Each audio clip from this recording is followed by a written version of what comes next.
यानी कि जैसे कि गुरुवार रात्रि 4 बजे के बाद सर्गी ग्रहण कर लेनी चाहिए।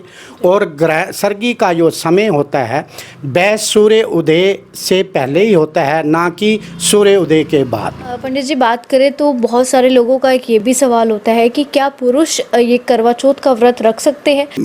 स्त्रियां बोलती हैं कि हम ही करती हैं, वो क्यों नहीं कर सकते हैं।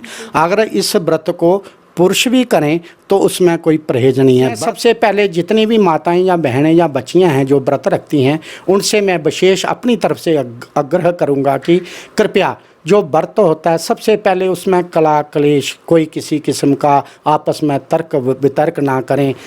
नमस्कार सभी को। आज जिस टॉपिक पर, जिस विषय पर हम बात करने जा रहे हैं वो काफ़ी ज़्यादा अहम है, क्योंकि जिस तरह से आप जानते हैं कि कल करवा चौथ है और कल को लेकर तमाम महिलाएं बहुत ज़्यादा तैयारियां कर रही है और हर एक के दिमाग में हर वक्त एक यही चीज़ होती है कि आखिर सर्गी का क्या कुछ वक्त है, क्या कुछ टाइमिंग है। उसी पर खास बातचीत करने के लिए इस समय हमारे साथ पंडित जी है। पंडित जी से खास बातचीत करेंगे इस करवा चौथ के पर्व पर, क्या कुछ जानकारी आप तक साझा होगी वो भी साथ साथ आप सुने और इस वीडियो को भी साथ ही साथ शेयर जो है वो ज़रूर कीजिए। पंडित जी, सबसे पहले तो आपका बहुत बहुत स्वागत है। और वहीं जिस तरह से जो करवा चौथ का व्रत है वो काफ़ी विधि विधान से जो है वो किया जाता है, पर उसी के चलते अब जितनी भी महिलाएं हैं वो ये सोच रही हैं कि आखिर करवा चौथ जब सुबह सर्गी का वक्त होता है तब कितने बजे हम सर्गी जो है वो खा सकते हैं, क्या कुछ टाइमिंग है, उसके बारे में ज़रा बताएं। सबसे पहले कि मैं आपका बड़ा बड़ा धन्यवाद करता हूं कि आप अपना कीमती समय निकाल करके जितने भी हमारे दर्शक आपको देख रहे हैं, जहां आपके चैनल के माध्यम से जितने भी आपके दर्शक आपको देख रहे हैं, उनको करवा चौथ की बहुत बहुत शुभकामनाएं। जम्मू कश्मीर नहीं अपितु हमारे हिंदुस्तान में जितने भी सनातन धर्म पर्व को जो मानने वाले व्यक्ति हैं उनको करवा चौथ की बहुत बहुत शुभकामनाएं। सर्वप्रथम परम पिता परमेश्वर का स्मरण करते हुए, खास करके जितनी भी हमारी माताएं या बहनें हैं या बच्चियां हैं जो करवा चौथ का व्रत करती हैं, उनसे मैं सर्वप्रथम व्रत को कैसे करना चाहिए उसके विषय में आपके माध्यम से जितनी भी माताएं या बहनें आपको देख रही हैं उनको मैं बतलाना चाहता हूं। सबको पता भी है, फिर भी जिनको थोड़ा ज्ञान ना हो वो भी थोड़ा सा ध्यान से सुन लें। कृपया करके आप व्रत, जैसे कि आज गुरुवार की रात्रि काल में, जैसे कि सुबह सूर्योदय, शुक्रवार सूर्य उदय होने से पहले, यानी कि जैसे कि गुरुवार रात्रि 4 बजे के बाद सर्गी ग्रहण कर लेनी चाहिए। और सर्गी का जो समय होता है वह सूर्य उदय से पहले ही होता है, ना कि सूर्य उदय के बाद। जो भी आपने खाना है, जैसे आप उसमें साग खा सकते हैं, सब्जी खा सकते हैं, परोंठी खा सकते हैं या फल खा सकते हैं, जैसे कि आप फेनियाँ बोलते हैं, कदलम्मे बोलते हैं, जो भी आप जिसको आप पचा सकते हैं वो आप खा लें। और उसके उपरांत में आप अपना थोड़ा सा श्रृंगार भी कर लें। और श्रृंगार करने के उपरांत में जैसे कि शुक्रवार सुबह सूर्योदय हो जाएगा तो सूर्योदय में उठकर तो सर्वप्रथम नहा धोकर अपने जिस घर में आप रहते हैं अपना शरीर भी शुद्ध कर लें और अपना जो भी अपना आभूषण वगैरह आप धारण करना चाहें, 16 श्रृंगार हमारे शास्त्रों में लिखे हैं, वो 16 श्रृंगार भी करने चाहिए। और भगवान की विशेष जो है ना, देखिए ये जो व्रत सर्वप्रथम इस सृष्टि में सबसे पहले किसने किया था, आपके माध्यम से जितने भी आपके दर्शक हैं मैं उनको बता रहा हूं कि ये जो व्रत है माता पार्वती ने भगवान शंकर जी को पाने के लिए इस व्रत को किया था। और ये जो व्रत है, जैसे कि हर महीने में चतुर्थी आती है, लेकिन जो कार्तिक माह की जो चतुर्थी आती है जिसे हम करवा चौथ कहते हैं, एक बहुत बड़ा ये हमारा जो सनातन धर्म पर्व को मानने वाले व्यक्ति हैं उनके लिए एक बहुत बड़ा पर्व है। इसमें सबसे पहले जितनी भी माताएं या बहनें या बच्चियां हैं जो व्रत रखती हैं उनसे मैं विशेष अपनी तरफ से आग्रह करूंगा कि कृपया जो व्रत होता है सबसे पहले उसमें कला कलेश, कोई किसी किस्म का आपस में तर्क वितर्क ना करें। जैसे कि अपनी हैसियत को देखते हुए कोई आप सूट खरीदते हैं या कोई गिफ्ट अपने घर वाले से लेते हैं, वह उसके अपनी उसकी हैसियत के हिसाब से या उनके घर वालों की हैसियत के हिसाब से ही उस गिफ्ट को लें। और सुबह उठकर भगवान गणेश जी की पूजा करें। ओम गण गणपतये नमः इस मंत्र का जाप करें। एक दंताय विद्महे वक्रतुंडाय धीमहि तन्नो दंति प्रचोदयात्। ओम श्री गणेशाय नमः। एक हमारे शास्त्रों में एक मंत्र है, हे गौरी शंकरार्धांगी यथा तुम शंकर प्रिया तथा माम कुरु कल्याणी कांत कांत सुदुर्लभाम। इस मंत्र का भी जाप कर सकते हैं।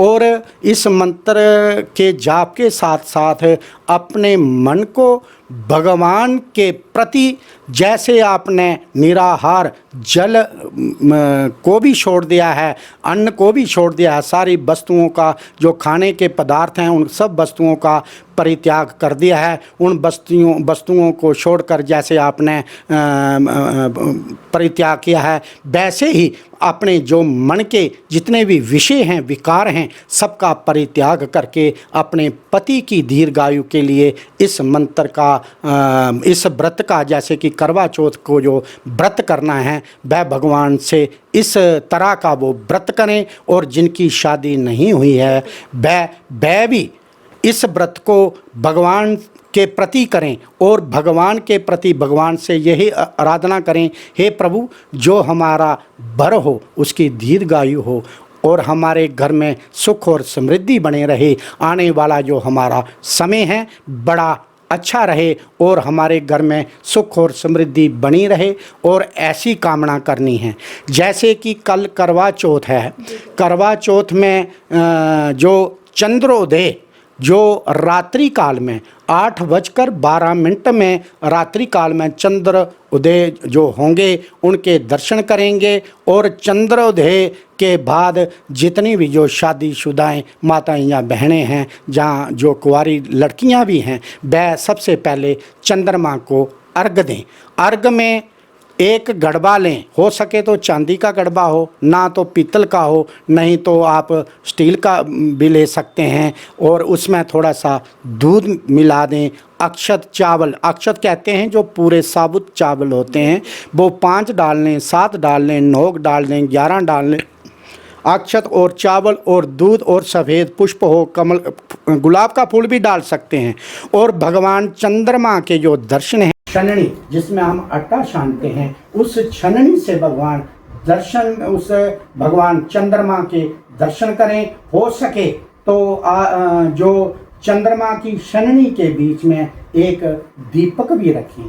दीपक हो सके तो देसी घी की जोत जो बनाकर छननी के बीच में रखें और थोड़ा सा धूप भी लगा के छननी के बीच में उसको टेढ़ा करके सामने भगवान चंद्रमा के दर्शन करें। और चंद्रमा के दर्शन इसलिए करते हैं क्योंकि हमारे जो मन का कारक है वो चंद्रमा है, जिस जो हमारे मन का कारक चंद्रमा भी है, साथ में हमें सुख और समृद्धि भी चंद्रमा भगवान देते हैं, ऊर्जा भी हमें चंद्रमा देते हैं और वो शांति का प्रतीक हैं। और उनका जो स्वरूप है बड़ा ही सुंदर और बड़ा ही शांत और सौम्य स्वरूप है। ऐसे ही भगवान चंद्रमा से प्रार्थना करें और भगवान शिव से भी प्रार्थना करें, हे देवादिदेव, हे महादेव, हे चंद्रमा भगवान, जैसे आप सौम्य हैं, सूक्ष्म हैं। ओम शशि शेखराय नमः, ओम श्री चंद्रशेखराय नमः इस मंत्र का जाप करते हुए भगवान चंद्रमा को अर्घ दें। उसके उपरांत अपने पति का भी मुख देखें, जिनके सन्मुख आप उनके पति खड़े हों, वह अपने पति का भी मुख का दर्शन कर सकते हैं। और जिन बहनों की शादी नहीं हुई है या बच्चियां जिनके शादी नहीं है, वह कृपया करके भगवान का दर्शन करें, भगवान चंद्रमा का दर्शन करें, उनको साक्षी रखकर भगवान से प्रार्थना करें कि हमारा जो आने वाला वर है वह बड़ा सुंदर भी हो और उसके साथ बड़ा सौम्य भी हो, बड़ा अच्छा हो। जो आपस में परस्पर हमसे उनकी मित्रता हो, ऐसी कामना करते हुए भगवान से प्रार्थना करें।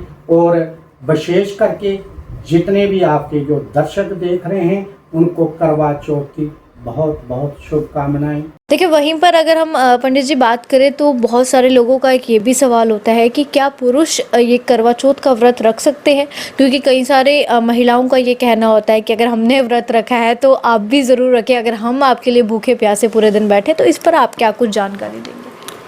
ऐसा है कि देखो, जो हम चलते हैं शास्त्रों के अनुसार, जो हमारे शास्त्रों की आज्ञा है, हम उसकी ही मर्यादा के अनुसार आपको जो इसके विषय में बता सकते हैं।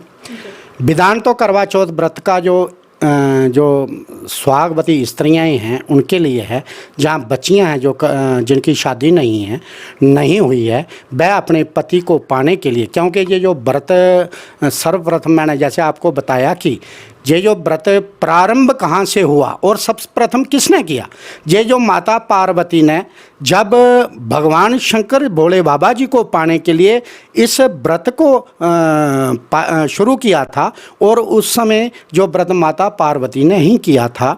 और इसलिए ये जो विशेष करके जो व्रत है, जो सुहागवती स्त्रियां हैं या कुंवारी कन्याएं हैं या युवतियां हैं, उनको ही व्रत करना चाहिए। अगर आपके मन में एक प्रश्न, बड़ा अच्छा प्रश्न किया कि आपने कि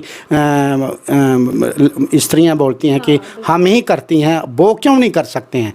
अगर इस व्रत को पुरुष भी करें तो उसमें कोई परहेज नहीं है। व्रत तो भगवान गणपति महाराज जी का व्रत है। जैसे कि बहुत लोग गणेश चतुर्थी का व्रत रखते हैं, अगर उस व्रत को पुरुष भी करें तो उसमें कोई पाप नहीं है, किंतु और परंतु नहीं है। लेकिन हमारी जो सनातन धर्म की एक पद्धति के अनुसार ये जो व्रत है, जो सुहागवती माताएं बहनें हैं जहाँ जिनकी शादी नहीं हुई है, वह ही लड़कियों को करना चाहिए। क्योंकि हम जितना भी देखिए, जो हम वही बता सकते हैं जो हमारे शास्त्रों अनुसार, जो वेदों में या जो हमारे शास्त्रों में जिसका विधान है, उसके विषय में ही हम आपको अवगत कर सकते हैं। धन्यवाद। जय माता दी। जी चले, देखिए खास बातचीत हमने की क्योंकि कई सारे महिलाओं का हमें भी मैसेज कॉल आया कि आखिर क्या कुछ जानकारी है आप हमारे तक साझा करें, सरगी का क्या कुछ वक्त है, क्योंकि ये बहुत ज़्यादा अहम रहता है और ये करवा चौथ का जो पर्व है ये बहुत ही ज़्यादा पवित्र माना जाता है। चले, इस पर आप तमाम लोगों का क्या कुछ कहना है, आप लोग जो है वो अपनी राय को ज़रूर कमेंट सेक्शन में साझा कीजिए। इस वीडियो को जितना हो सके उतना शेयर जो है वो ज़रूर कीजिए। देखते रहे द JNF।